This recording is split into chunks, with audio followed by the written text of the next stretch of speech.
ये तिलक लगा लो और तुम हिंदू हो गए। तुम अरे अंग्रेजों से भी अल्लाह की रहमत से मोदी जी को नमस्ते करते हैं अंग्रेज भी कि लोग तंत्र खत्म नहीं हो रहा बल्कि उनकी दुकानें चल रही थी वो खत्म हो रही है। गंगा जमुना में जब तक ही पानी रहे मेरे मोदी तेरी जिंदगानी रहे जिंदगानी रहे। तो जैसा कि मैंने बताया कि अब्दुल हकीम जी के पास में हम आए हैं और वो ऐसे शख्स हैं जो लोगों को हंसाते रहते हैं और मोदी जी को जो है काफी लोकप्रिय मानते हैं। उसी को लेकर हम यहाँ उनसे बात करेंगे और जानने की कोशिश करेंगे कि आखिर मुस्लिम होने के बावजूद भी किस तरह से वो लोगों के पास जा रहे हैं और उनका प्रचार कर रहे हैं और साथ में मोदी की जो योजनाएं हैं उनको लेकर लोगों को लगातार अभियान में अपने जोड़ रहे हैं। अब्दुल जी, हमने देखा है आपको कि चाहे मीडिया से बात करते हो या फिर लोगों से मिलते हो, आपको कहते हैं कि मोदी भक्त। किस लिए कहते हैं मोदी भक्त? अरे मोदी भक्त तो लोग जो कह रहे हैं वो मोदी जी को समझ ना रहे अभी। मोदी जी जो है वो आज देश के लिए नहीं बल्कि दुनिया के लिए इस तरह से मतलब मेहनत कर रहे हैं वो और ऐसी ऐसी योजनाएं निकाल रहे हैं वो कि शायद मेरे ख्याल से उनकी पूरी दुनिया दीवानी हो रही है। और दुनिया दीवानी क्यों हो रही है? अरे भाई देखो, आप आधार कार्ड बनवाया उन्होंने, जनधन योजना चलाई उन्होंने, फ्री में खाते खुलवाए उन्होंने जिन गरीबों के कभी खाते न खुलते थे और जनधन योजना के माध्यम से आधार कार्ड के माध्यम से बैंक खुद घर चल कर आए। तो बताइए भाई मोदी भक्त कैसे नहीं होंगे? और होना भी चाहिए क्योंकि उसकी वजह यह है कि जिन गरीबों को कभी खाते नहीं खुले उन गरीबों के घर दरवाजे पे मोदी जी ने बैंक को भेजा और बगैर किसी आईडी के मेंबर का पैड लग गया, सभासद का पैड लग गया, प्रधान की मोहर लग गई पैड के ऊपर तो खाता खुल गया।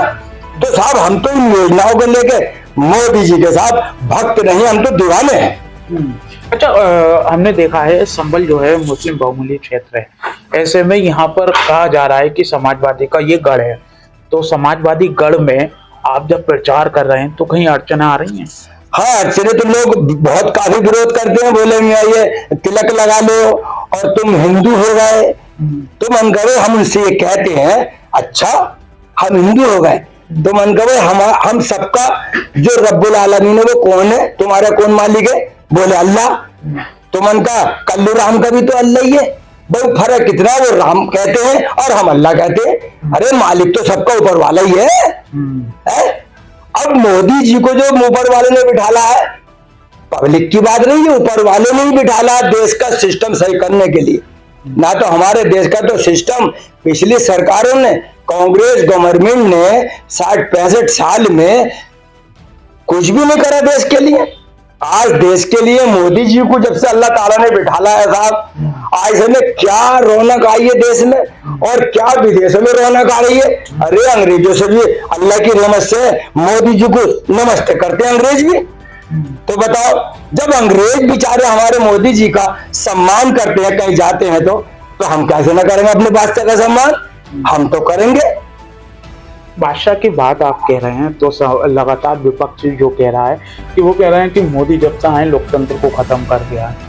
अच्छा, वो जो कह रहा है वो लोकतंत्र विरोधी जो कह रहा है आज, उन्हें साथ ये नहीं दिख रहा कि लोकतंत्र खत्म नहीं हो रहा बल्कि उनकी दुकानें चल रही थी वो खत्म हो रही है। इसलिए वो लोकतंत्र का नाम दे रहे हैं, पब्लिक के अंदर भय फैला रहा है।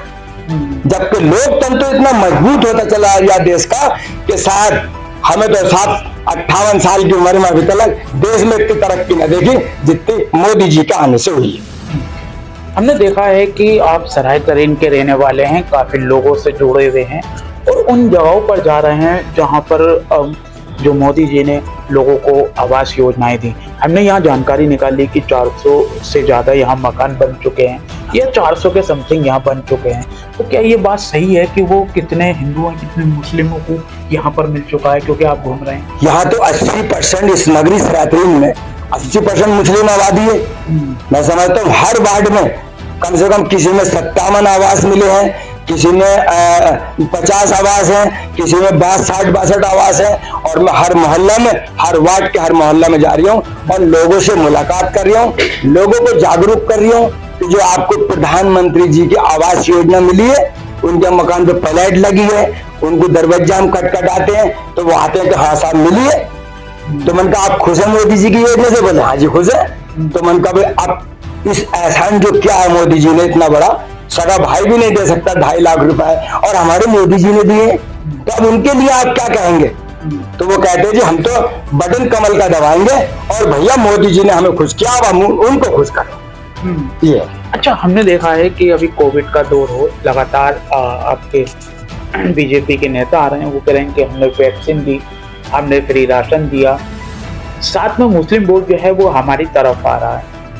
एक तरफ समाजवादी बोल रही है कि मुसलमान जो है वो सिर्फ समाजवादी का है, तो इसको लेकर क्या कहेंगे? क्योंकि गढ़ संबल जो है वो समाजवादी का कहा जाता है। बिल्कुल, गढ़ तो ये लोगों में एक भय रखा कि संबल गढ़ है, लेकिन आज हम समझ रहे हैं 33-32 साल के विधायक हैं यहाँ पे और 40-38 साल हमारे जो पूर्व सांसद इंतकाल हो गया उनका और वो रहे। लेकिन मैं समझता हूँ जैसा गढ़ बताते हैं लोग वैसा विकास तो हुआ नहीं है। कोई भी बुनियादी विकास आज विधायक निधि का बता दे या कोई MP निधि का बता दे, किसी निधि का कोई काम नहीं संबल में।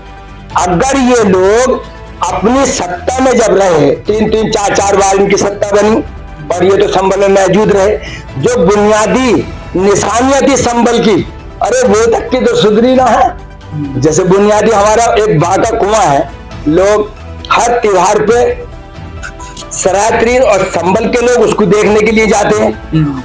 आज 30-40 साल के MP विधायक जी ने आज तक उन चीजों पे हमारे एक जोहरत है जिसको बोलते हैं तोता मैना की कबर। ये बहुत सदियों से हमारे बुजुर्ग बताते चले आए हैं कि ये बहुत पुरानी निशानियां हैं और संबल में अजूबा है ये, और उन अजूबाओं में भी समझ लिया अब आज तक कोई भी निशानियां मिटती तो चली गई, लेकिन इन्होंने कोई सुधार आज तक नहीं करा। कैसा कहते हैं कि संबल गढ़ है, आज कोई गढ़ नहीं। वो कहते हैं कि हमने सरकारी अस्पताल बनाया है नया।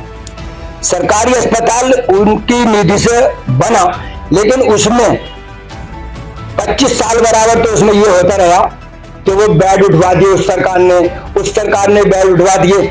आज हमारे संबल के अंदर ना तो कोई विधायक है, ना चेयरमैन है और ना ही हमारे से कोई सांसद है, लेकिन हमारे मोदी जी और योगी जी की मेहनत से और हमारे जो क्षेत्र के नेता हैं, जो हमारे जिला अध्यक्ष जी हैं भारतीय जनता पार्टी के और हमारे राजेश सिंघल जी हैं भारतीय जनता पार्टी के, इन्हीं लोगों की मेहनत से आज संबल के अस्पताल में सारी सुविधाएं 1 रुपए में हो रही है।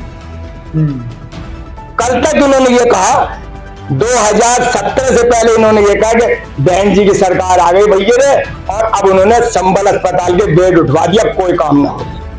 तो इन्होंने तो नूरानी कुश्ती खेली है भाई। 2 सांसद जी और विधायक जी यहाँ के रहे, इन्होंने नूरानी कुश्ती संबल में खेली है और बीजेपी का भय दिखा के मुस्लिमों का वोट लेके खाली सिर्फ और सिर्फ अपना इन्होंने वो किया, संबल का कोई विकास नहीं। तो बहन जी ने भी यहाँ अपना प्रत्याशी उतार दिया 16 तारीख। जो उन्होंने प्रत्याशी उतारे समझ गए, उनका कहाँ है वो। आज की तारीख में समझ योजनाओं के माध्यम से आज जनधन योजना जो मोदी जी ने चलाई है, क्या क्या योजनाएं बनाई, वाह मोदी जी। फ्री में गरीबों का खाता खुलवाया और वह खाते में 2.5 लाख रुपया पड़वाया और उन गरीबों का आवास बनवाया। क्या क्या मोदी योजना लाया। आज इन योजनाओं के माध्यम से है कुछ मुस्लिमों में हर वर्ग को कितनी योजनाएं बनाई है मोदी जी ने। हमारे मोदी जी ने आवास, प्रधानमंत्री आवास योजना मोदी जी ने दी, आयुष्मान योजना जिससे 5 लाख रुपए तक का इलाज फ्री हो रहा है मोदी जी ने दी, और किसान सम्मान निधि मोदी जी ने दी। महिलाओं के लिए महिला सुरक्षा का व्यवस्था हमारे योगी जी ने और मोदी जी ने दी। तो इन योजनाओं को शौचालय दिए, गैस कनेक्शन दिए महिलाओं को, जो धुएं में रोटियां बनाती थी और बेचारियों की आंखों में पानी आता था और रोटियां बनाते बनाते उनके सर में दर्द हो जाता था।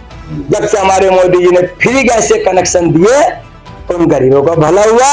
आज किसी के सर में दर्द नहीं हो रहा। कोई महिला, हमारी बहन बेटियां समझे, रसोई के अंदर अपने खाना बनाती है और अपने सुकून से सारा काम रसोई का करती है। अच्छा हकीम जी, मेरा लास्ट सवाल ये है कि आप लोगों के पास जा रहे हैं तो इतनी योजनाएं आपने बताई, क्या लगता है कि कुछ वोट बैंक बढ़ रहा है? जी हाँ, मैं हर वर्ग के साथ दौड़े जा रहा हूं और हर वक्त से मैंने व्यक्ति से बात किया है, महिलाओं से, अपनी माता बहनों से भी मैंने बात किया है, तो उन्होंने सबने कहा कि हाँ मोदी जी को वोट देंगे। अब के वोट बैलेंस बढ़ेगा और इंशाअल्लाह अल्लाह रब्बुल आलमीन ने चाहा तो और योजनाओं के माध्यम से और सहूलतों के माध्यम से आपका कमल संभल में जरूर खिलेगा। क्या कहना चाहते हैं पब्लिक को? पब्लिक के लिए अब देखिए, हमारे मोदी जी ने अभी घोषणा पत्र में जो हमारे मोदी जी कहते हैं वो करते हैं। 9-10 साल के कार्यकाल में उन्होंने अपने 2014 के घोषणा पत्र में जो कहा था कि हम देश के अंदर गरीबों के आवास बनाएंगे, उन्होंने बना दिए। देश के अंदर से गरीबी दूर करेंगे, उन्होंने गरीबी दूर करी। देश के अंदर बिजली की व्यवस्था अच्छी करेंगे, उन्होंने करी। देश के अंदर से भ्रष्टाचार खत्म करेंगे, उन्होंने किया। देश के अंदर जो गुंडा राज चलते थे, चोरियां डकैतियां होती थी, वो सब खत्म किया। डिजिटल सिस्टम लेकर आए मोदी जी। मोदी जी ने डिजिटल सिस्टम चालू किया। आज उसी डिजिटल सिस्टम से घर घर परचूनी की दुकान, बैंक, जेब, हमारी बैंक, अरे मोबाइल निकाले, फट से पैसे ट्रांसफर कर दिए 10 रुपए को, तो हमारे मोदी जी की तो दे, तो हम कैसे दीवाने न होंगे। आज बिचौलिया भगा दिए, सब दलाल भगा दिए। पता चला योजना का जो भी हमारे गरीब के खाते में आज डाल रहा है तो डायरेक्ट गरीब के खाते में पैसे पहुंच रहा है। 1000 डले जब महामारी है, अल्लाह क्या कहने, महामारी हम बुजुर्गों से अपने सुनते चले आए कि हर 100 साल के बाद बीमारी आती है। पहले गिलटी आती थी, ताउन आती थी, हैजा खानी आती थी। अब हमारे डिजिटल सिस्टम में जागरूक जमाना है, कलयुग है, 14वीं सदी है। इसमें हमारे जो नए नाम दे दिए कोरोना, है बीमारी वही थी कि कोरोना, और हमारे मोदी जी ने है। मैं तो साहब जितनी भी दुआएं दूं मोदी जी को, वाकई में इस महामारी जैसे माहौल में और कितने बड़े संकट में हमारे मोदी जी ने गरीबों को भाई है 2 महीने, 1 महीने में 2 बार गल्ला दिया और वो भी फ्री दिया। वरना इस महामारी में कोई बीमारी से मरते और कोई परिवार भूख से मरते। क्या लगता है कि यही दुआओं के कारण लोगों की जो दुआएं मिल रही हैं उससे हैट्रिक मार पाएंगे? अरे बिल्कुल, वही तो चीज है। 14 में अच्छी खासी मोदी जी को सीटें मिली, उससे बढ़कर 19 में मिली और अब 24 में अल्लाह की रहमत से हर बार सीटें बढ़ती चली जाएंगी। बड़ा लंबा शासन चलेगा।